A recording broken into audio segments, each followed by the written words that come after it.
नमस्कार दोस्तों, स्वागत है आप सभी का आपके अपने YouTube platform one week study point पर। दोस्तों आज की क्लास रहेगी जयनाड व्यास विश्वविद्यालय जोधपुर की ओर से प्रकाशित न्यू एडिशन 2023 का। दोस्तों आज की क्लास में बीए सेकेंड ईयर वालों की ज्योग्राफी को लेकर अति इंपॉर्टेंट सवालों को डिस्कस करने वाले हैं। वन वीक सीरीज ज्योग्राफी की बीए सेकेंड ईयर वालों के लिए अति इंपॉर्टेंट क्लास रहेगी। दोस्तों आप अंत तक बने रहिएगा। क्लास को स्टार्ट करते हैं बिना देरी किए हुए। दोस्तों एग्जाम नज़दीक आ रही है, फटाफट वन वीक सीरीज को आपके सामने कंप्लीट किया जाएगा। आप अंत तक जुड़े रहिएगा। दोस्तों अगर आप चैनल पर पहली बार है और वीडियो को वॉच कर रहे हैं तो चैनल को सब्सक्राइब जरूर कर लीजिएगा और अपने दोस्तों के साथ में शेयर करना मत भूलिएगा। दोस्तों आज की क्लास में हमने रखा है 2021 अभी भी जो एग्जाम हुआ है एक साल पहले, एक दो साल, तो उनमें ये सवाल पूछा गया था कि एक विश्व मानव जाति को वर्गीकृत करना। अब पूरे विश्व में, भारत की बात नहीं पूरे विश्व की बात हो रही है, और पूरे इस विश्व में मानव की जो जाति है वो किस प्रकार वर्गीकृत की गई है उसके बारे में ये सवाल पूछा जा रहा है। दोस्तों आज की क्लास में प्रश्न रखा है 2021 के एग्जाम में पूछा गया है, विश्व मानव प्रजाति को वर्गीकृत कीजिए। विश्व में जो मानव प्रजाति है उसका वर्गीकरण किस आधार पर किया था और किसने किया था? क्रोबर के द्वारा प्रस्तुत मानव प्रजातियों के वर्गीकरण का चयन कीजिए। क्रोबर के द्वारा विश्व मानव प्रजाति का वर्गीकरण किसके द्वारा किया गया? क्रोबर के द्वारा किया गया। किसके द्वारा? क्रोबर के द्वारा किया गया। क्रोबर द्वारा मानव प्रजातियों का वर्गीकरण। मानव प्रजातियों के वर्गीकरण के लिए क्रोबर महोदय ने मानव की त्वचा के वर्ण को प्रमुख आधार माना था। जब क्रोबर ने मानव प्रजाति का जब वर्गीकरण किया तब आधार क्या माना था? किस आधार पर क्रोबर ने मानव प्रजाति का वर्गीकरण किया? तो त्वचा के रंग के आधार पर किया। किसके आधार पर? त्वचा के रंग के आधार पर किया। त्वचा वर्ग के आधार पर क्रोबर ने तीन तो प्रमुख और 11 उप प्रमुख प्रजातियों का वर्गीकरण। 3 प्रमुख और 11 उप प्रमुख प्रजातियों का वर्गीकरण त्वचा के आधार पर क्रोबर के द्वारा किया गया। ओके, स्टार्ट करते हैं। पहला है काकेशियन प्रजाति। कौन सी प्रजाति? काकेशियन प्रजाति। इस प्रजाति के लोगों की त्वचा का रंग श्वेत होता है। कैसा होता है? काकेशियन प्रजाति के लोगों की त्वचा का रंग कैसा होता है? श्वेत होता है। इस प्रजाति को क्रोबर ने उप प्रजातियों में बांटा। कौन सी उप प्रजाति? नार्डिक प्रजाति। नार्डिक प्रजाति रंग तो कैसा होता है? नार्डिक प्रजाति का रंग तो सफेद होता है, बिल्कुल गोरे गोरे होते हैं। कम चौड़ी नाक होती है, बिल्कुल कम चौड़ी। अब नाक को इस प्रकार की होती है। नाक कैसी होती है? इस प्रकार की। ये थोबड़ा है तो इसकी नाक कैसी होगी? बिल्कुल सीधी होगी, लेकिन कम चौड़ी। चौड़ाई यूं, ये तो लंबाई होगी, ये चौड़ाई तो कम चौड़ी, मतलब पतली होगी। नाक कैसी होती थी? पतली होती थी, कम चौड़ाई वाली नाक होती थी। लहरदार बाल होते, बिल्कुल लहरदार बाल होते थे। और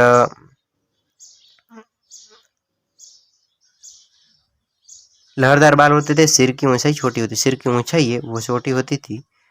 अगला है अल्पाइन। बालों तथा नाक की आकृति नार्डिक प्रजाति में मिलती। बालों तथा नाक की आकृति, अब नाक कम चौड़ी और बाल लहरदार बाल, तो बालों और नाक की जो आकृति है नार्डिक प्रजाति के जैसी मिलती जुलती थी, लेकिन सिर की ऊंचाई वो अधिक होती। सिर की ऊंचाई बिल्कुल, सिर बहुत ही बड़ा होता था, ऊंचाई अधिक होती थी सिर की। ठीक है। और भूमध्य सागरीय, इसको मतलब काकेशियन प्रजाति, इसको 3 भागों में बांटा है। नार्डिक, अल्पाइन, भूमध्य सागरीय। नाक एवं सिर की ऊंचाई छोटी, नाक और सिर की ऊंचाई छोटी भूमध्य सागर में। ठीक है। फिर आता है मंगोलाइट प्रजाति। मंगोलाइट प्रजाति, इस प्रजाति के लोगों की त्वचा का रंग पीलापन लिए हुए होता था।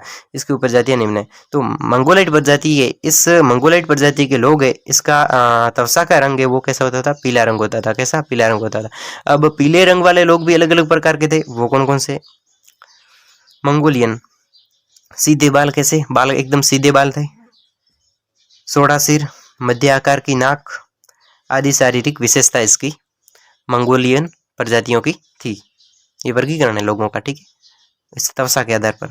मलेशियन, मध्यम आकार की नाक, चौड़ा सिर। मलेशियन मध्यम आकार की नाक होती है, चौड़ा सिर होता है। मलेशियन बिल्कुल कैसे होते हैं? पीले लोग होते हैं। ठीक है। फिर रहता है अमेरिकी इंडियन होते हैं, ये भी पीले लोग होते हैं, और ये मलेशियन प्रजाति के अंतर्गत आते हैं, और मंगोलाइड प्रजाति के ये भाग है। ठीक है। अगला है निग्राइड प्रजाति। कौन सी प्रजाति? निग्राइड प्रजाति। ये भी, इस प्रजाति के लोगों की त्वचा का रंग सामान्यतः काला या श्याम वर्ण का होता था। निग्राइड प्रजाति।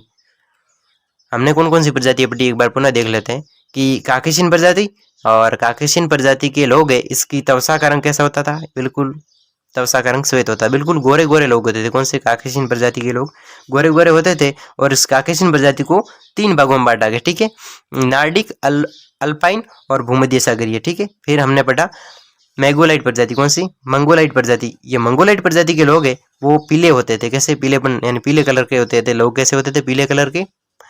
ये मंगोलाइट प्रजाति के, ठीक है। इस मंगोलाइट प्रजाति को हमने 3 भागों में, मंगोलियन, मलेशियन और अमेरिकी इंडियन, ठीक है। अब तीसरा है निग्रोइड प्रजाति। कौन सी प्रजाति? निग्रोइड प्रजाति। अब निग्रोइड प्रजाति के जो लोग हैं इसकी त्वचा का रंग काला होता था। निग्रोइड प्रजाति के लोगों की त्वचा का रंग काला होता था।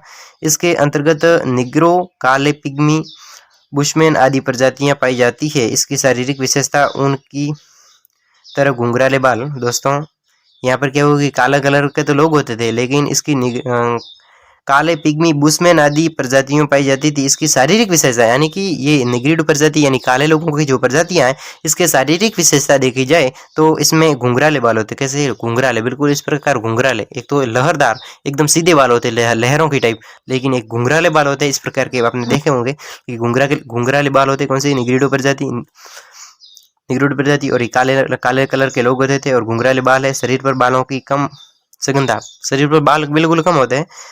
चौड़ी नाक, बिल्कुल इस प्रकार चौड़ी नाक होती है, चौड़ी नाक होती थी तथा मध्य आकार का सिर होता है। बिल्कुल मध्य कोमन आकार का, जिस प्रकार हमारे इसी उसका सिर होता था, ठीक है। अब अगला सवाल लेते हैं कि क्रियाशीलता के सिद्धांत पर टिप्पणी लिखिए। दोस्तों अति इंपॉर्टेंट सवाल की श्रेणी में है, आपको याद करना चाहिए, एग्जाम की दृष्टि से महत्वपूर्ण है कि क्रियाशीलता के, अगर आप कॉलेज में रेगुलर अटेंड कर रहे हैं तो आप जरूर, आपको पता होगा कि ये सवाल इंपॉर्टेंट है या फिर नहीं है। क्रियाशीलता के सिद्धांत पर टिप्पणी लिखनी है दोस्तों, आपके एग्जाम में पूछा जा सकता है।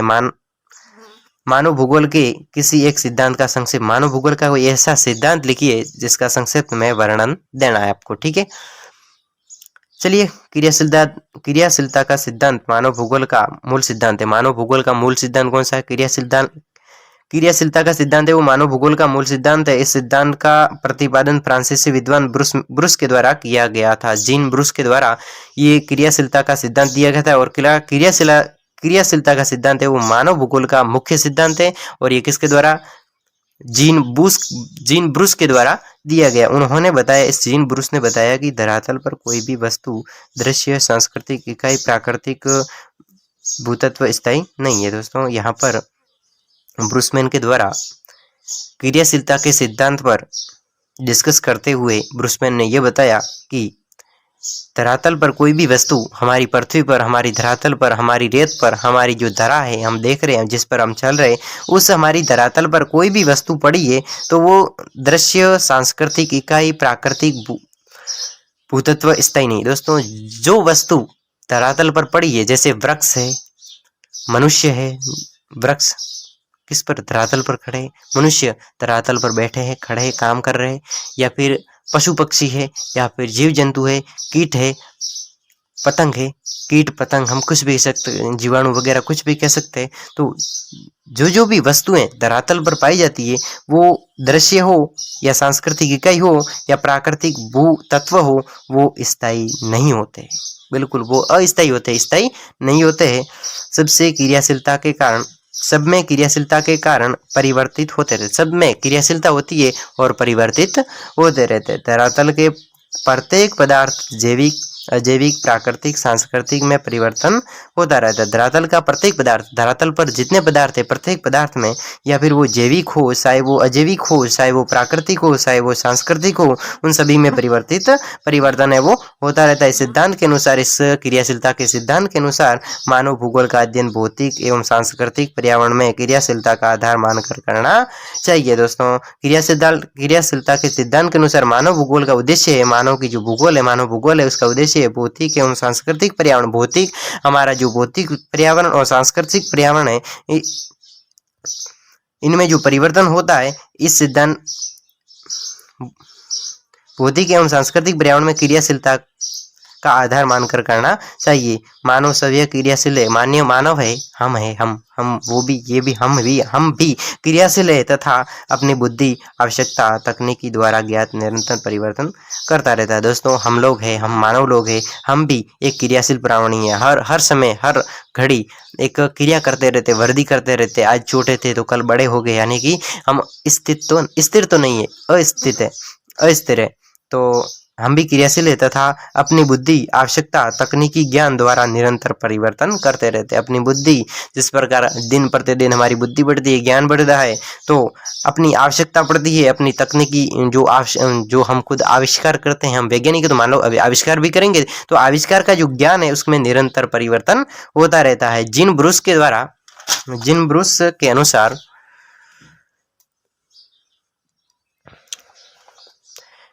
के अनुसार पृथ्वी तल पर कोई भी वस्तु स्थिर नहीं है। जिसमें गतिशीलता है वे या तो विकसित हो रही है या ह्रास हो रही है। दोस्तों ब्रूस मैन के अनुसार स्पष्ट तरीके से उसका अर्थ ये है कि धरती पर, पृथ्वी पर, धरातल पर जो भी वस्तु है, जितनी भी वस्तु है, वो स्थिर तो नहीं है, उसमें गतिशीलता है। गतिशीलता किस प्रकार की है कि वे या तो विकसित होती, या तो वो बड़ी हो रही, विकसित हो रही है, या फिर उसका ह्रास हो रहा है, या फिर वो घट रही है, ह्रास हो रहा है। सभी पर परिवर्तन या क्रियाशीलता का सिद्धांत लागू होता है। हर पृथ्वी की हर वस्तु पर क्रियाशीलता का सिद्धांत है वो लागू होता है। ये क्रियाशीलता का सिद्धांत है वो जीन ब्रूस के द्वारा दिया गया, और ये है बहुत ही इंपॉर्टेंट, मानव भूगोल का मूल आधार है ये सिद्धांत।